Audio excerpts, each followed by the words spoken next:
Bob Marley disait: on ne sait jamais à quel point on peut être fort, jusqu'à ce qu'être fort reste la seule option. Bonjour à toutes et à tous et bienvenue sur TV5 Monde. Et c'est en Europe que l'on commence ce bulletin où un fort courant d'ouest dirigera une perturbation vers l'ouest du continent dans une masse d'air plus doux. Des pluies arroseront ainsi la majeure partie de la France, la Galice et le sud de l'Irlande et gagneront la Suisse en fin de journée. On attend 8 degrés à Madrid et 2 degrés à Genève.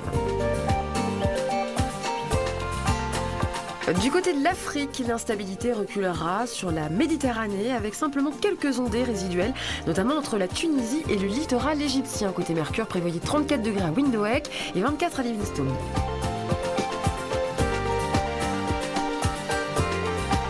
Sur le Proche et le Moyen-Orient, on va retrouver un temps sec et généralement bien ensoleillé, notamment entre le Yémen et l'Iran, en passant aussi par l'Irak ainsi que l'Arabie Saoudite. Côté Mercure, prévoyez 21 degrés à Riyad, 31 à La Mecque et 29 degrés à Aden.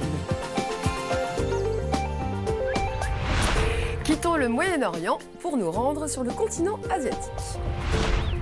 Du côté de l'Asie, l'instabilité orageuse perdurera vers la mer de Chine méridionale, les côtes vietnamiennes et le nord des Philippines où les précipitations seront marquées en cours de journée.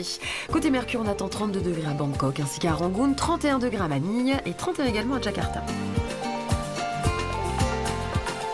En Amérique du Nord, le temps va se montrer relativement calme. D'une manière générale, l'air polaire restera dans son territoire de prédilection. Sur le nord du Canada, côté Mercure, on attend 6 degrés à New York, 7 degrés à Washington, 16 degrés à San Diego et 21 degrés à Phoenix.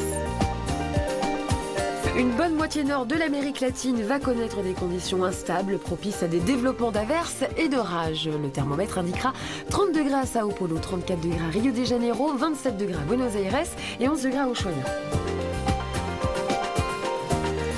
Et on termine du côté de l'Océanie où l'instabilité orageuse se cantonnera plutôt vers les littoraux du sud de l'Australie ou encore entre le territoire du nord comme du côté de Darwin, sans oublier les côtes au nord de Queensland, alors qu'un temps plus calme dominera ailleurs et soleil et chaleur l'emporteront. Les stations de montagne ont maintenant leur label éco-responsable, le Flocon Vert. Comme le pavillon bleu pour les plages, le Flocon Vert récompense les stations les plus respectueuses de l'environnement. Un label valable pour les activités de ski comme pour les activités estivales.